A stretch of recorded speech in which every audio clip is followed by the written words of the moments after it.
Listen, duckweed in the data center is pretty cool if you don't ask me.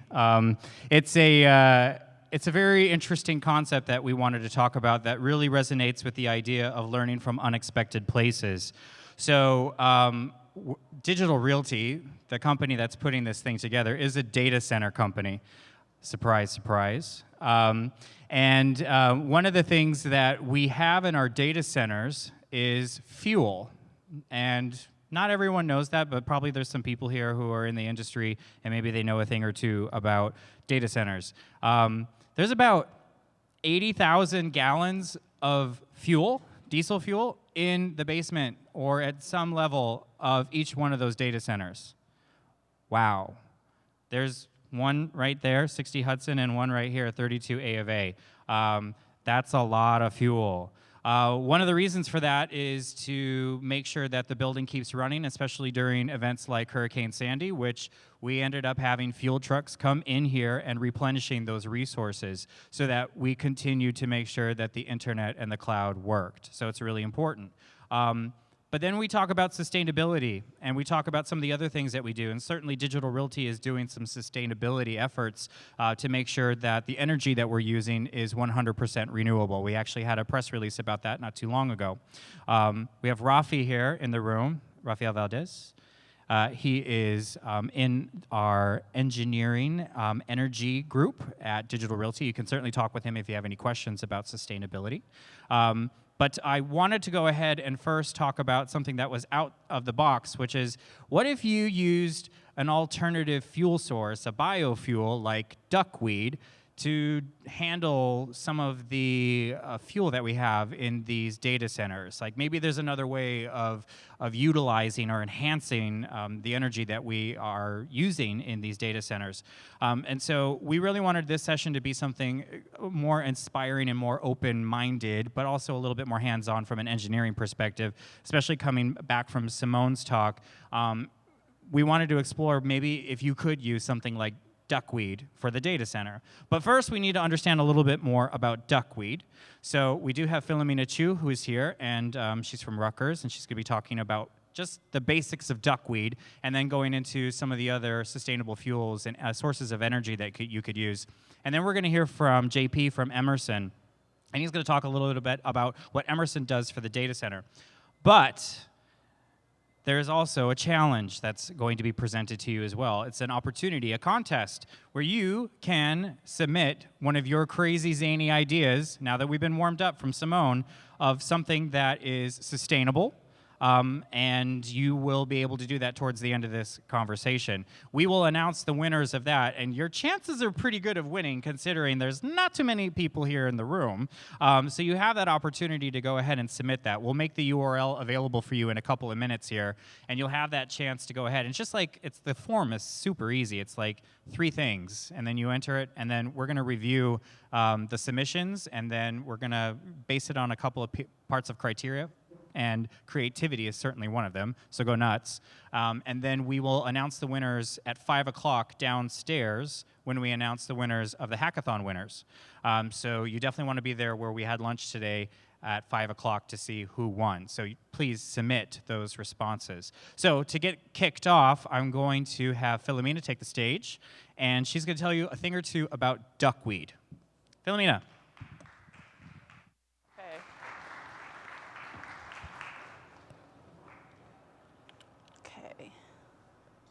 Okay.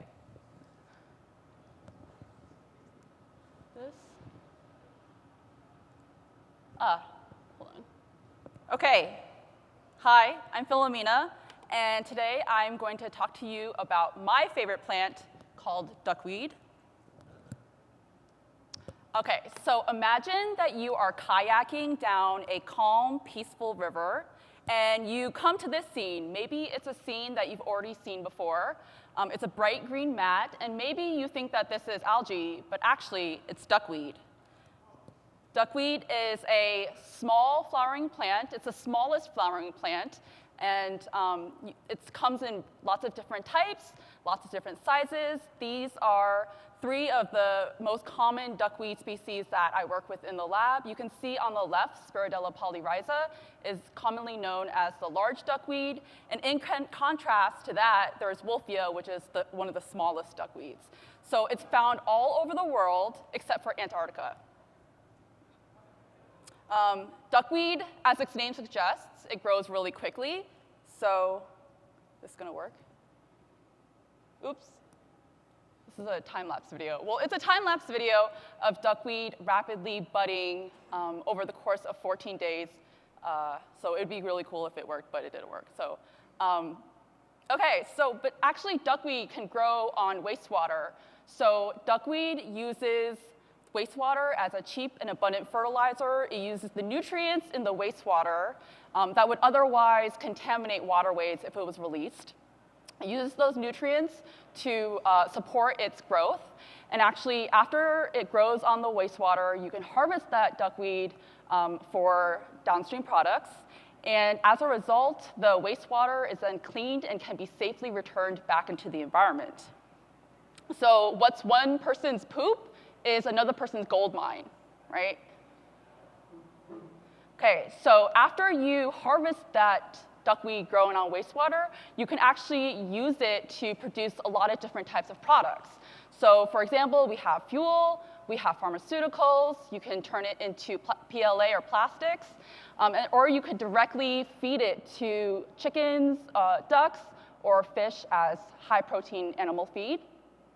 But today I want to focus on duckweed as a fuel and specifically as an ethanol feedstock. So you might be wondering, how do you actually produce ethanol from duckweed? Currently in the US, corn is our main bioethanol feedstock.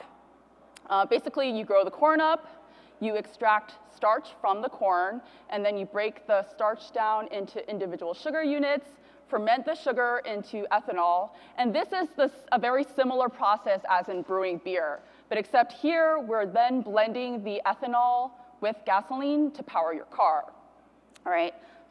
This process is not that sustainable because you're using a lot of fertile land, you're using a lot of fresh water and fertilizer that is very costly economically and environmentally. In contrast, we believe that duckweed is a much more sustainable option than corn as a feedstock because you don't necessarily need arable land. And if you're growing the duckweed on wastewater, you can actually, you don't need fresh water or fertilizer. So this is a much more sustainable option.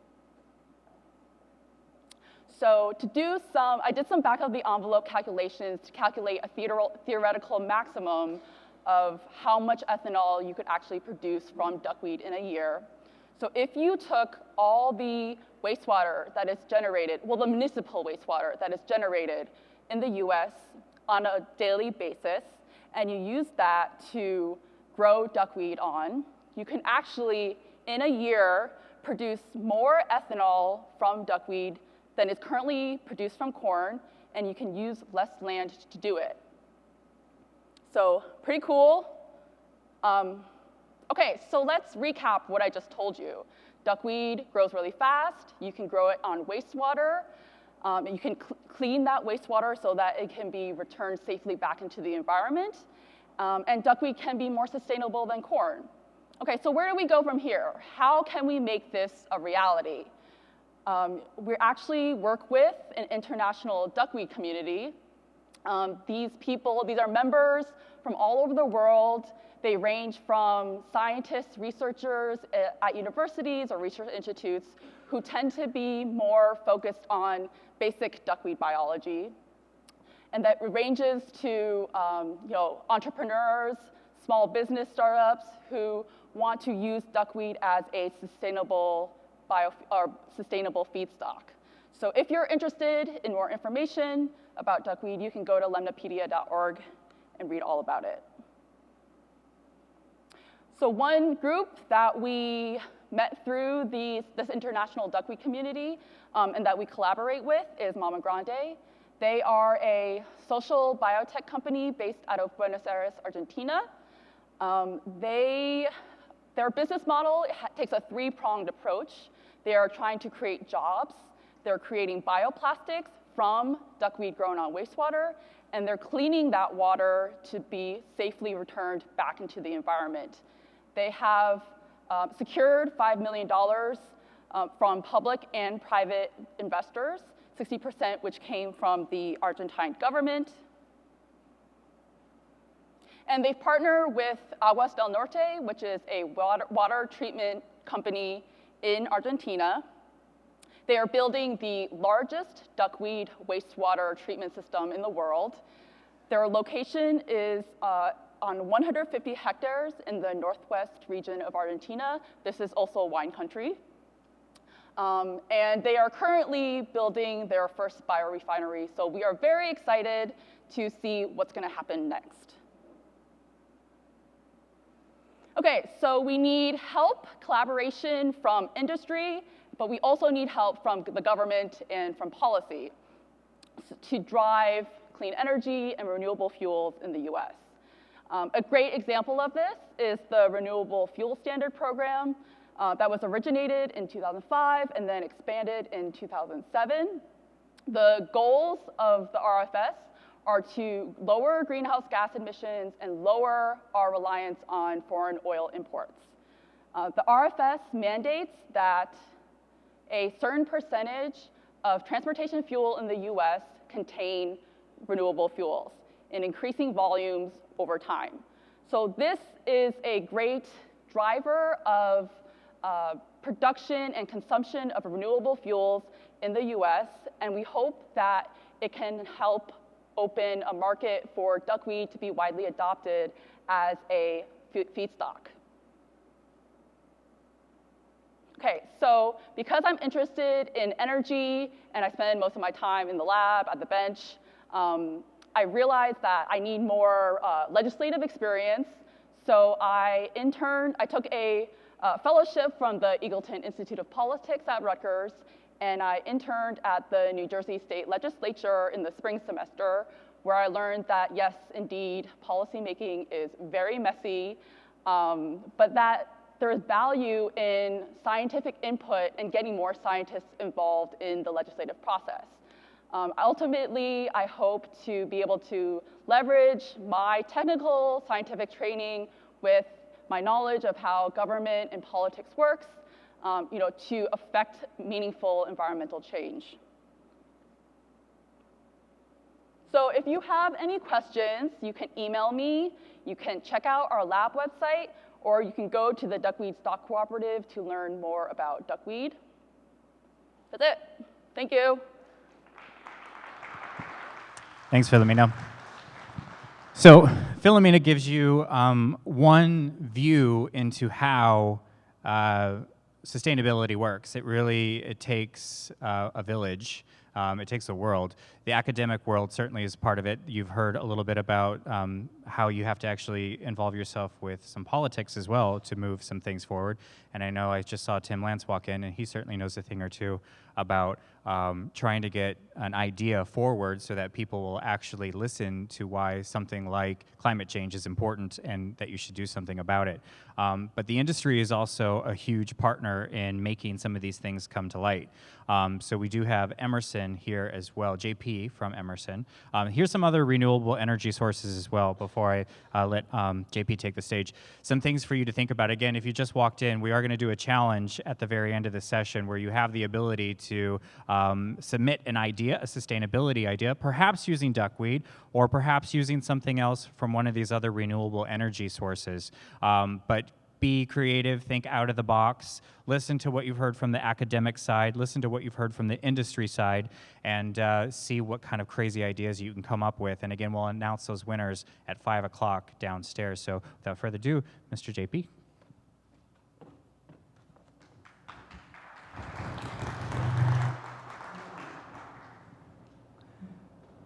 So again, JP Valula, so I represent Emerson Network Power. We provide thermal and power and software infrastructure solutions for data centers. I'm representing the thermal management side. That's the side of the business I work in. And we kind of pride ourselves in providing the most efficient and the most reliable sort of thermal management solutions for data centers. So we started about sustainability. I think the goal here, and we've been thinking about this for many, many years of how to reduce the amount of energy cooling has to use in a data center. We have reference designs for what we call net zero cooling solutions and all sorts of interesting ideas, but ultimately what we're trying to do is, and I think sustainability may mean a lot to different people, but we're trying to sort of leave our environment, our communities, and those around us better off than where we found them, okay? And so one of the things that we've done at Emerson a lot is there's 3 areas that we focus a lot on to try to do this. Number one is the existing data centers that you have, there's enormous amounts of opportunity to reduce your energy usage. We'll talk about that in a second. Secondly, if you're building a new data center, there's a lot of ways to leverage nature, leverage air, if you will, the outside air, to significantly reduce your energy cost. And thirdly, the topic of water usage is becoming much more important, and the idea of eliminating water usage altogether, particularly in areas where water is a scarce resource. So to date, with some of the technology that I'm going to talk about here, and this is a technology that Digital Realty has adopted very broadly, is we've saved over 1 billion gallons of water in 2016 alone, and that will double next year, and over 1 billion sort of kWh, right, kilowatt hours, right? And this is not all the technology we offer, but just the specific technology that Digital Realty has been deploying. So some unique opportunities here to do this. So let me just talk about that. So first of all, if you have an existing data center, there's 4 general areas you should be thinking about. Number one is your operating parameters. So how hot is your data center? What are your temperatures? Okay, raising those up is the first thing you need to think about. Secondly is broadening your humidity ranges, because the equipment you have today is much more able to withstand broader humidity ranges.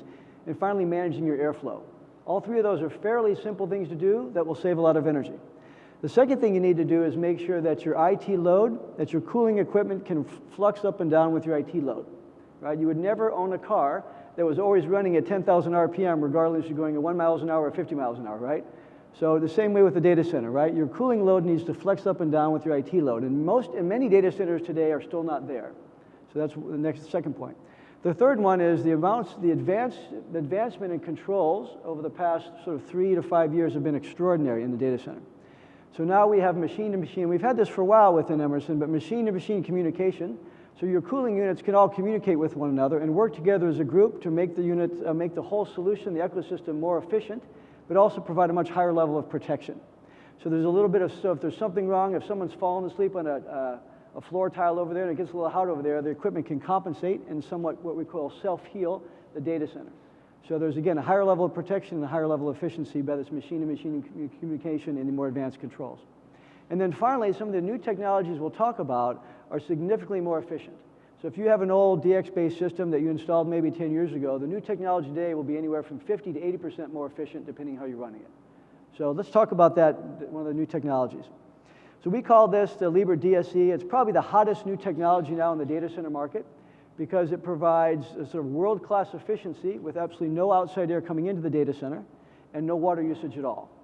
And so the way it works is, if you look at this, it's a fairly standard, what we call DX-based system, where I have my indoor unit. In this case, is a state-of-the-art crack unit with very high sort of advanced controls and efficiency in terms of its components. You have your typical outdoor, this is a microchannel condenser, which is new technology for data centers, much more quiet, much more efficient. And the unique thing about this is a pump. So you'll never see you don't see pumps in DX systems, okay? But this is sort of very new, this is brand new.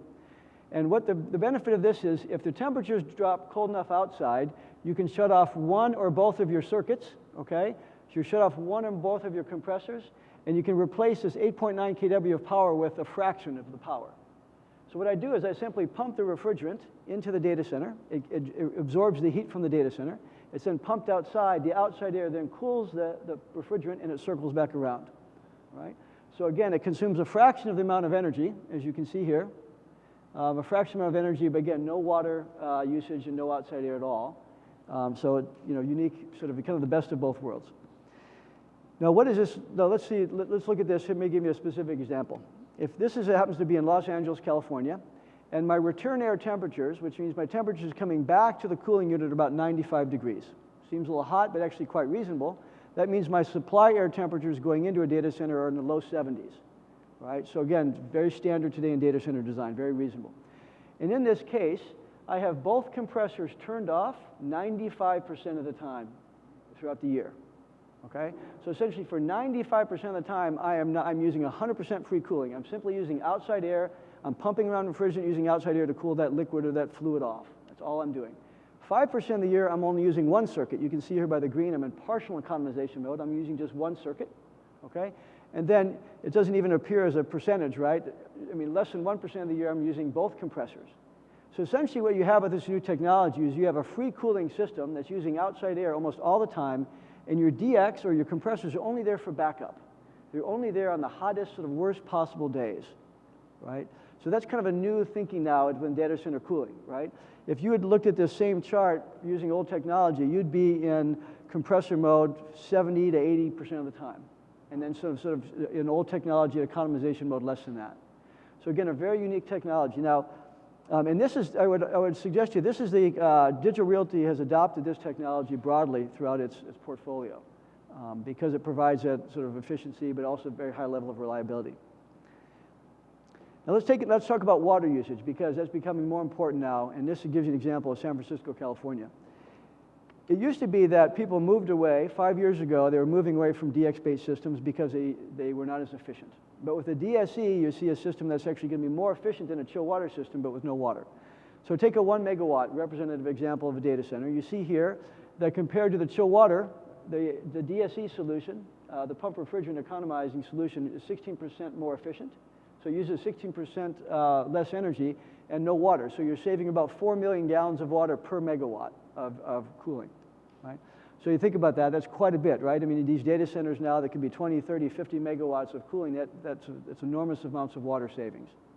So kind of a unique technology now that, again, being deployed broadly by Digital Realty and by others in the industry. The other technology that you might hear about is evaporative cooling. You have a lot of the social media players that for a while were bringing outside air right into the data center. And there's some struggles with that, right? Managing humidity can be a little challenging. In fact, there was a big, we'll call it, social media company that actually had rain inside their data center. So they created enough humidity inside their data center because they weren't able to.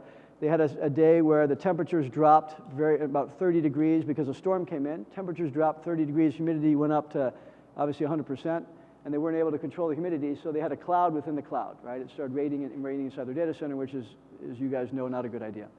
So what the people have moved away from that a little bit, moving to what we call indirect evaporative, right? Where I'm still using the outside air. I'm bringing in this what we call scavenger outside air in, okay? And it's cooling off a plate-to-plate heat exchanger. And then my data center air is in pass-through. The air paths do not intercede. They cross paths through a heat exchanger.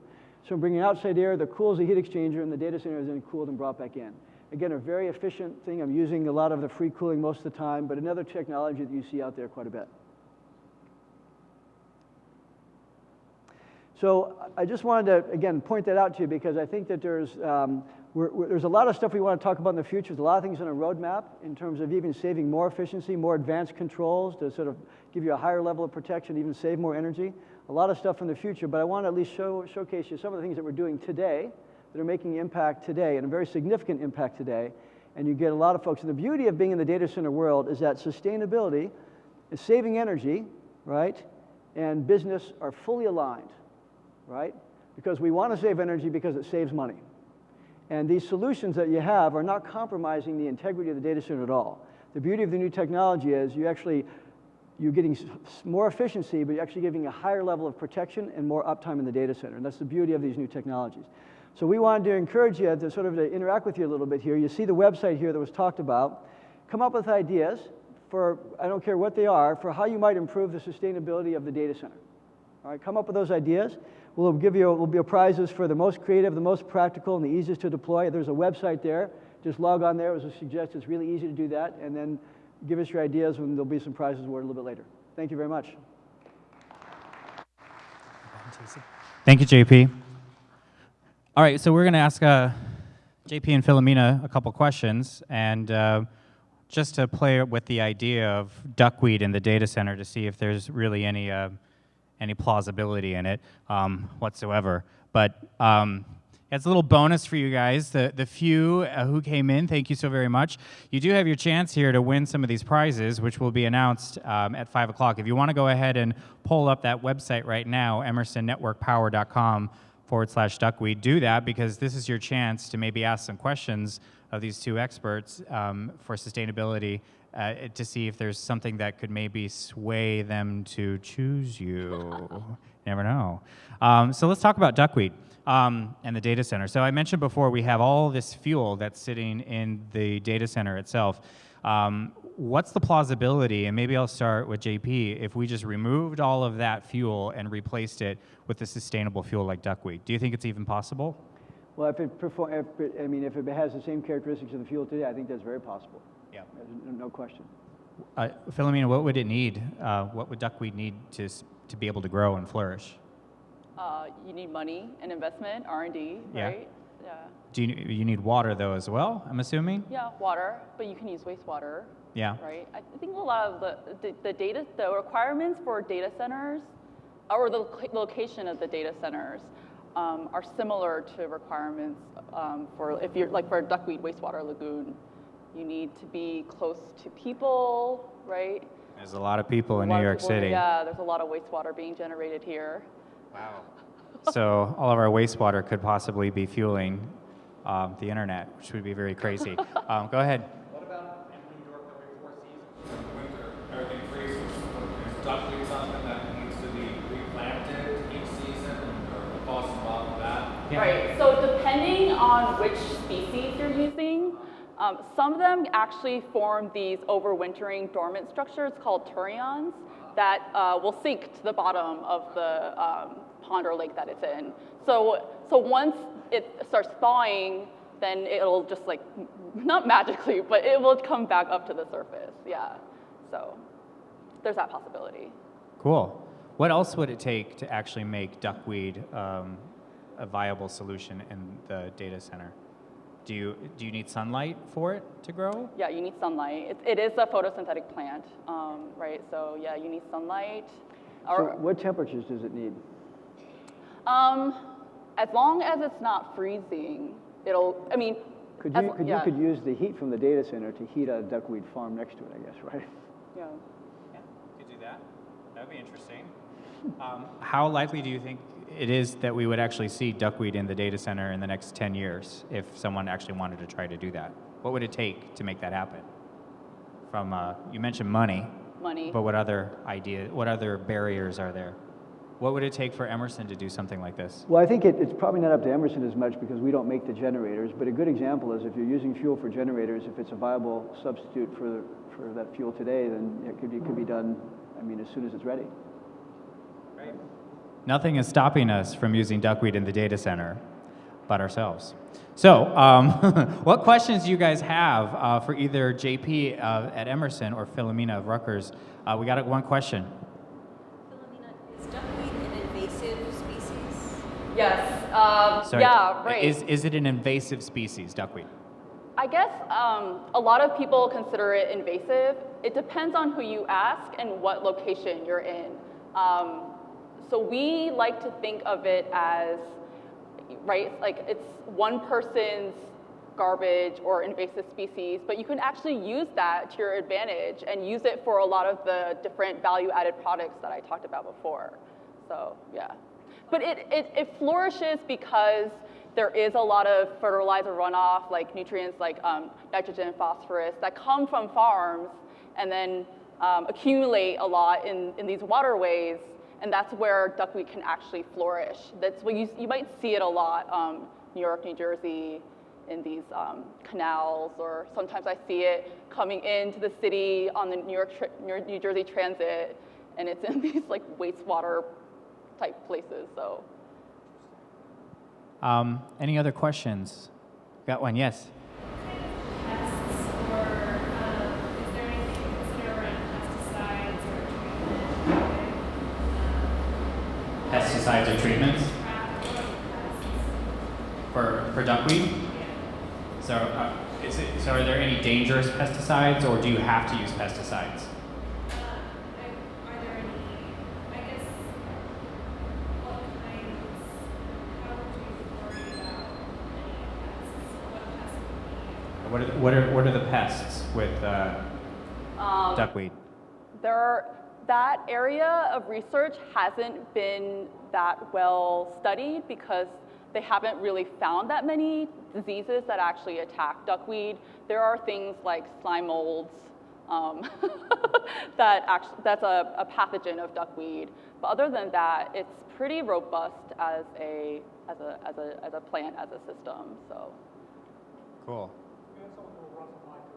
Oh yeah. Thank you. Do we have any other questions? We have Rafi over here who has a question.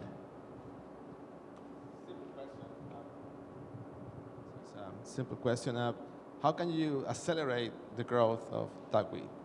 Warmer climate, more food, Yeah, more nutrients. dirtier water? Yeah, more nutrients, constant supply of light, that type of thing. Yeah, warmer temperatures, that type of thing. I do want to correct myself. You don't need sunlight. You can use artificial light.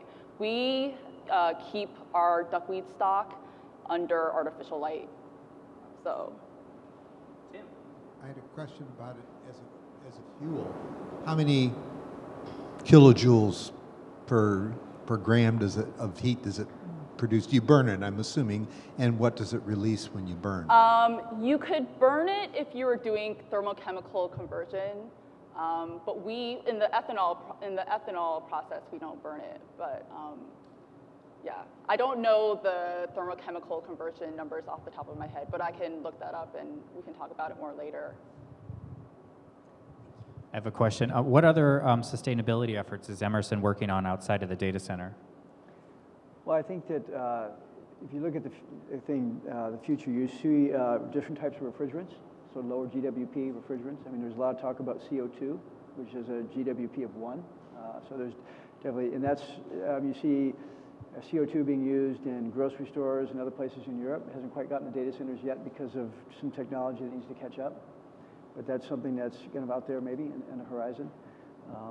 And you're seeing more clever ways, again, of managing heat, because the way the heat's managed today and the way the airflow is managed today can still be a little bit inefficient. And so you're seeing a lot of focus on people putting sensors and supervisory level controls in the data center so they can have much greater visibility into what's going on and learn much more what's going on at a much more granular level, and then be able to manage the heat through that process. Any other questions? You're actually not going to win a kilo of carbon-friendly duckweed. That's a joke. But there is duckweed here up front that Philomena did bring. So if you do want to check out what duckweed looks like, Philomena will show you. But yes, you now have the opportunity to enter the contest where we will go ahead and take a look at those winners or those plausible winners here in a bit. So please submit your ideas. And be zany, again, be inspired by what just happened when we heard from Simone.